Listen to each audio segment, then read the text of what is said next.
Pacitan membutuhkan lebih dari 9.000 orang untuk menjadi KPPS pada saat Pilbub nanti yang akan bertugas selama kurang lebih 1 bulan. Tantangan terberat SDM, terutama penyelenggara dalam masa bencana COVID-19 seperti itu. Kita dukung kegiatan ini dengan tetap memprioritaskan kesehatan dan keselamatan. Kami dari penyelenggara insya Allah dengan sepenuh hati akan melayani pemilih dan juga tetap memperhatikan protokol kesehatan, keselamatan pemilih selama menggunakan hak pilih di TPS.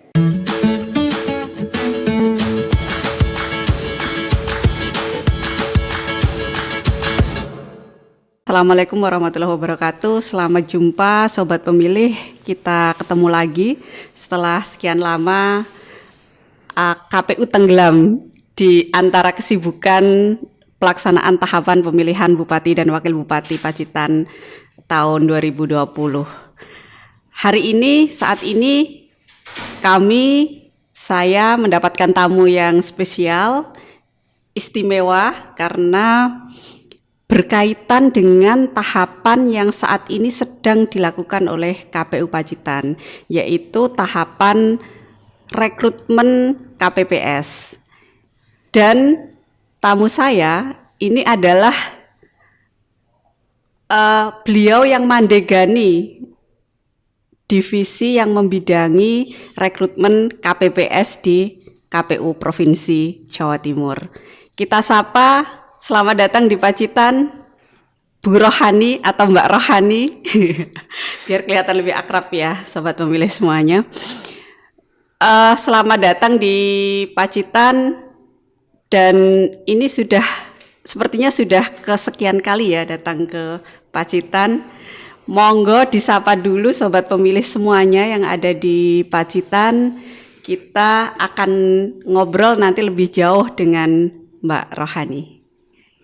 Baik, terima kasih Bu Ketua. Bismillahirrahmanirrahim. Assalamualaikum warahmatullahi wabarakatuh. Selamat malam Sobat Pemilih di KPU Kabupaten Pacitan. Syukur Alhamdulillah pada kesempatan malam hari ini saya bisa menyapa Sobat Pemilih di Pacitan, terutama juga menyapa para penyelenggara di tingkat ad hoc, teman-teman PPK, PPS, apa kabar?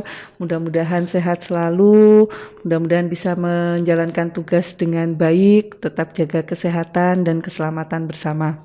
Jadi memang hari ini untuk kesekian kalinya saya mendapatkan kehormatan bisa bertemu bersilaturahmi dengan teman-teman di KPU Kabupaten Pacitan dalam rangka kegiatan sosialisasi tatap muka tadi siang, dan alhamdulillah dukungan dari semua pihak stakeholder pemangku kepentingan ditunjukkan dengan hadir dan mengikuti secara seksama kegiatan sosialisasi PKPU 13 2020. Hadir secara langsung Bapak Bupati, kemudian Bapak Kapolres, Bapak Kajari, Ketua Pengadilan Tinggi, ya, semuanya Pengadilan Negeri hadir di sana. Demikian juga Pak Sekda, kemudian para kepala OPD di Kabupaten Pacitan, kecamatan, camat, ya, sekcam, pimpinan partai politik saya lihat juga ada. Begitu juga untuk tim kampanye paslon. Jadi alhamdulillah itu sebagai bentuk bagian dari dukungan kepada penyelenggara bagaimana menjalankan tahapan pemilihan 2020 di masa pandemi COVID-19. Nah, malam hari ini saya berkesempatan untuk menyapa Sobat Pemilih di Pacitan. Mudah-mudahan nanti diskusi kita bisa diikuti dan bisa sharing pengetahuan, juga pengalaman terkait dengan penyelenggaraan pemilihan di 2020. Ya, itu pengantarnya cukup panjang. Tapi ada hal yang menarik di sini. Mbak Rohani tadi menyampaikan terkait dengan COVID-19 yang mana kita tahu semuanya bahwa pelaksanaan tahapan ini dilaksanakan di tengah kondisi COVID-19 dan itu sangat erat terkait dengan SDM, sumber daya manusia, penyelenggara, peserta, pemilih dan lain sebagainya. Bagaimana Bu Rohani melihat tahapan ini yang memang harus dilaksanakan di tengah kondisi pandemik COVID-19? Ya, jadi memang dari sisi SDM ini merupakan satu tantangan tersendiri bagi kita. Tapi sesungguhnya kita juga diberikan ruang dan kepercayaan untuk menjaga kesehatan dan keselamatan tidak hanya diri kita, tetapi juga orang-orang di sekitar kita, keluarga kita, rekan kerja kita. Tidak hanya kita sebagai penyelenggara, tetapi kita juga memegang amanah untuk menjaga kesehatan dan keselamatan pemilih, juga peserta dan semua pihak yang terlibat di dalam kegiatan pemilihan. Nah, tugas mulia ini harus kita pahami, harus kita maknai dan harus kita kerjakan dengan ikhlas.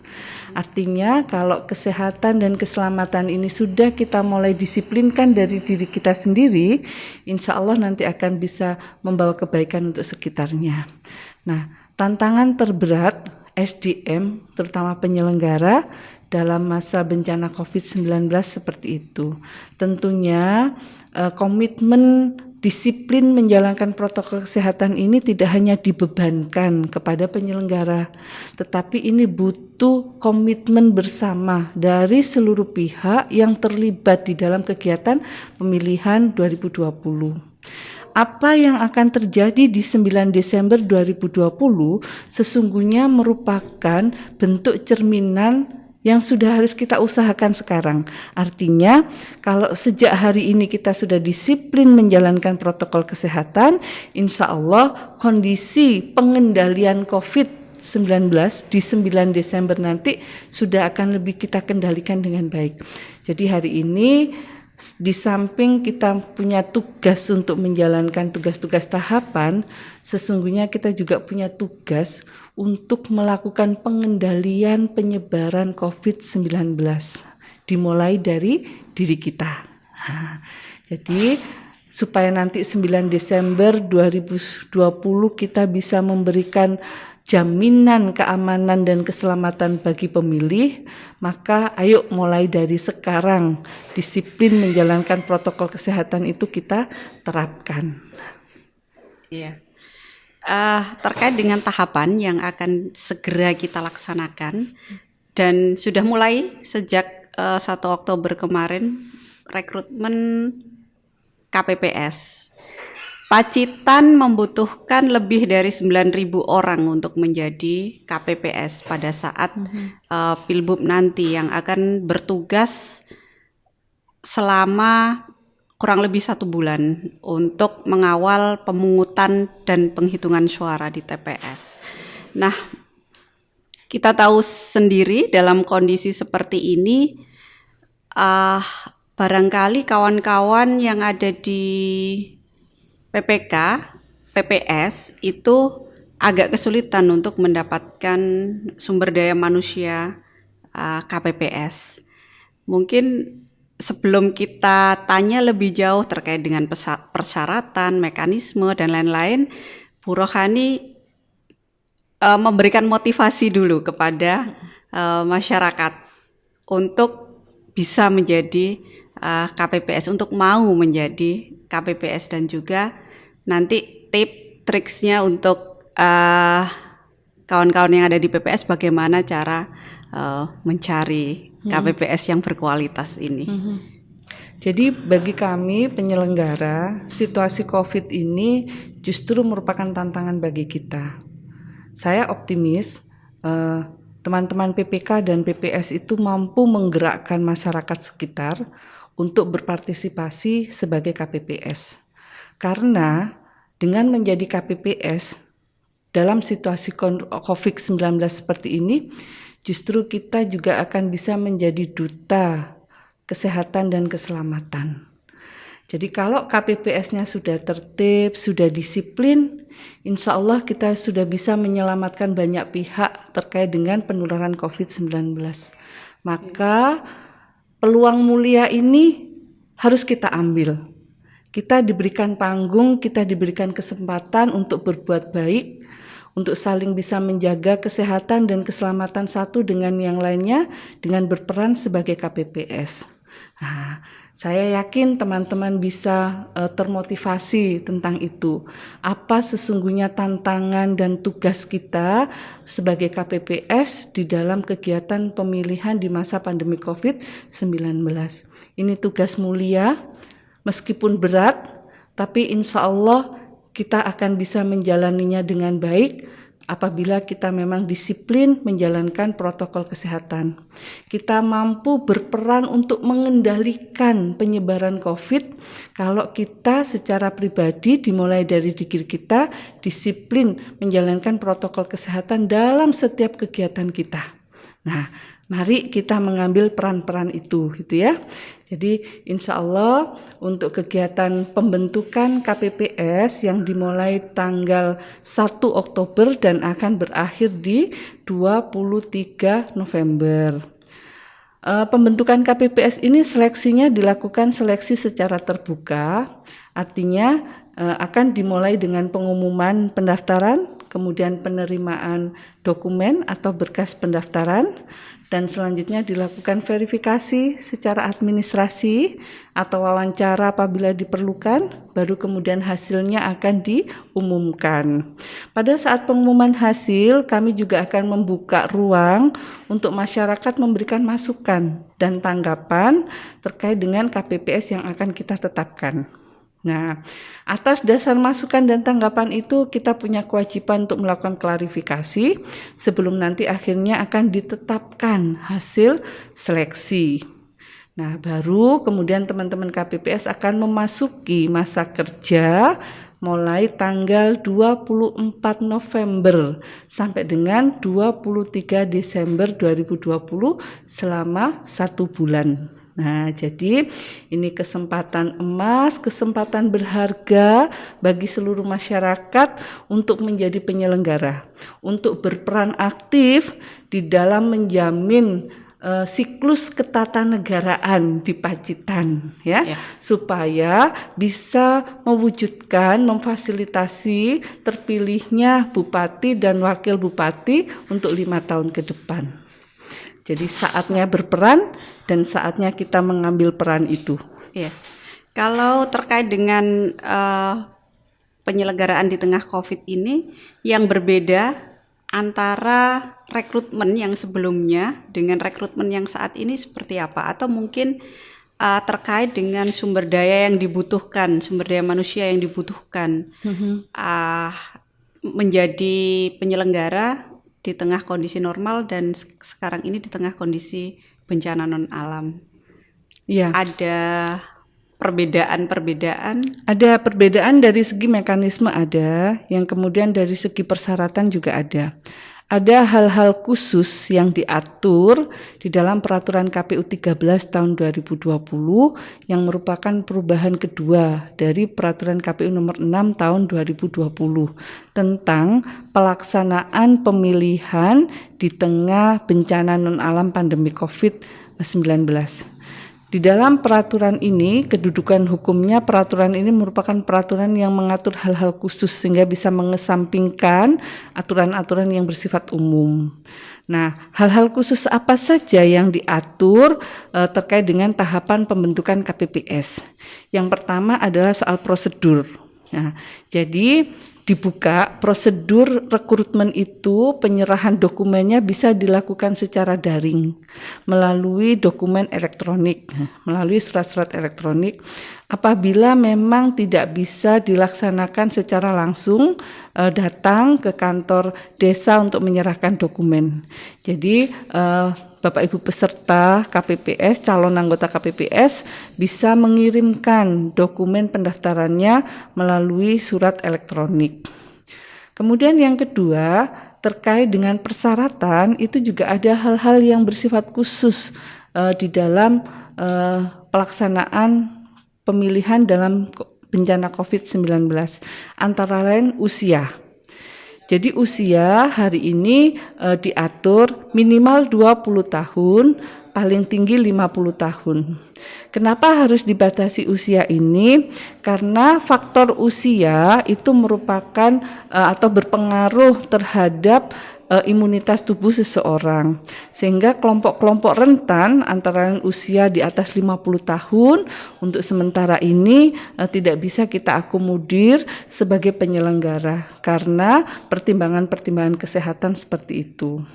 Kemudian yang kedua, persyaratan tambahan lagi adalah tidak ada penyakit riwayat bawaan atau komorbiditas, ya. Komorbiditas itu nanti dituangkan dalam bentuk surat pernyataan. Jadi penyakit-penyakit pemicu bawaan ini juga menjadi pertimbangan kami untuk memprioritaskan kesehatan dan keselamatan teman-teman KPPS pada saat dia harus menjalankan tugas.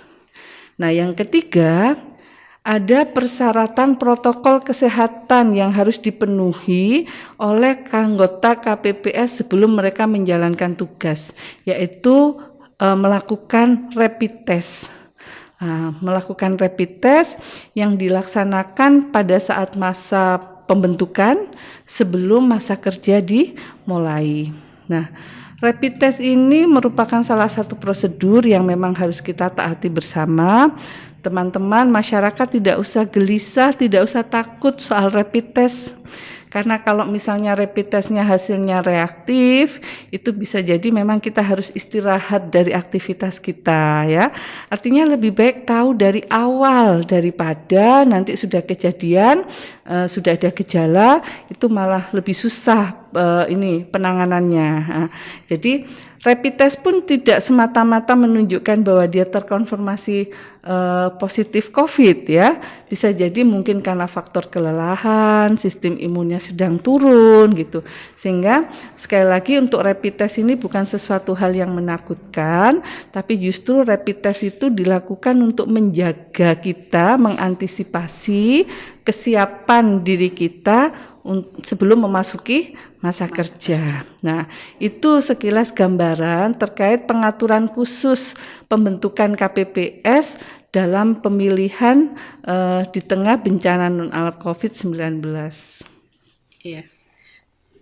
Yang terakhir ini, tadi di awal sudah memotivasi kepada kawan-kawan ad hoc kita, PPK, PPS yang ada di Pacitan ini. Sekarang saya minta Mbak Rohani untuk memotivasi pemilih yang ada di seluruh wilayah Kabupaten Pacitan untuk nanti datang ke TPS pada tanggal 9 Desember 2020. Karena mungkin ada yang sedikit khawatir, ada yang males, ada yang ogah seperti itu. Iya, jadi memang ini tantangan terberat kita adalah melaksanakan pemilihan di masa pandemi COVID-19. Tidak hanya bagi pemilih, tetapi juga bagi kita sebagai penyelenggara, ya. Sebagai manusia biasa, kita juga punya rasa ketakutan terhadap terjangkitnya COVID-19. Tetapi sebagai seorang yang beriman, kita harus meyakini ikhtiar itu harus tetap kita usahakan, doa itu harus tetap kita laksanakan. Ikhtiar kita bagaimana? Ya, kita harus patuhi protokol kesehatan, gitu ya. Jadi mudah-mudahan imun kita juga tinggi, tetapi iman kita juga tetap tinggi, gitu ya. Kita yakini itu. Demikian juga untuk teman-teman penyelenggara dan juga pemilih, ya. Untuk pemilih memang tidak mudah meyakinkan pemilih bahwa kami penyelenggara berusaha sedemikian rupa nanti untuk menghindari kontak secara langsung antara pemilih dengan juga menjamin sterilisasi seluruh peralatan yang akan digunakan. Nah, jadi yakinlah pemilih kepada kami penyelenggara bahwa kami hari ini punya tugas besar, yaitu bagaimana memfasilitasi pemilih menggunakan hak pilih, tapi juga harus tetap mengutamakan kesehatan dan keselamatan pemilih. Pemilih yang datang ke TPS nanti dipastikan harus sudah memakai masker. Kami juga akan memfasilitasi alat cuci tangan dengan air mengalir atau penggunaan hand sanitizer sebelum memasuki TPS. Juga sudah disiapkan fasilitasi termogan untuk mengukur suhu tubuh pemilih. Apabila suhu tubuhnya di atas 37,3, maka dia akan disendirikan penggunaan hak pilihnya di bilik khusus ya. Jadi yang dipastikan hadir dan masuk di ruang area TPS itu ketika suhu tubuhnya kurang dari 37,3. Kemudian kami juga sudah melengkapi sarung tangan sekali pakai untuk setiap pemilih. Nah, selanjutnya KPU juga berkewajiban untuk melakukan pembersihan desinfektan kepada seluruh peralatan itu secara berkala selama proses pemungutan dan penghitungan suara berlangsung. Kami juga akan mengatur waktu kedatangan para pemilih supaya tidak ada penumpukan massa kerumunan orang di dalam TPS. Nah, jadi mari kita dukung kegiatan ini dengan tetap memprioritaskan kesehatan dan keselamatan. Kami dari penyelenggara insya Allah dengan sepenuh hati akan melayani pemilih dan juga tetap memperhatikan protokol kesehatan keselamatan pemilih selama menggunakan hak pilih di TPS. Jadi begitu ya sobat pemilih, jangan khawatir. Kita datang ke TPS berbondong-bondong rame-rame 9 Desember 2020 untuk menentukan masa depan kabupaten kita tercinta, kota kita tercinta Pacitan. Kita bersama-sama Mbak Rohani, Pilbub Pacitan Bunga Gumregah, Pilbub Pacitan Bunga Gumregah. Terima kasih sobat pemilih semuanya. Kita akan ketemu lagi nanti dengan tamu-tamu saya yang spesial juga, dan tentu tetap jaga kesehatan, tetap jaga semangat agar kita semuanya bisa melaksanakan kegiatan sehari-hari kita dengan aman. Mohon maaf jika ada hal-hal yang kurang berkenan. Bila taufiq wal hidayah. Wassalamualaikum warahmatullahi wabarakatuh. Waalaikumsalam. Sampai jumpa lagi. Wabarakatuh.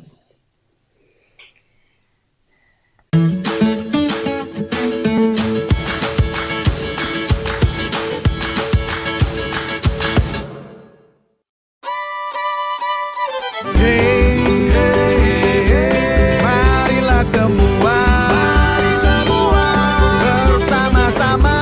bersama-sama gunakan hak suara. Yo, ayo memilih bupati, juga wakilnya, Bungalan Gumregah. 9 Desember 2020. Pilihan boleh berbeda, tujuan kita sama.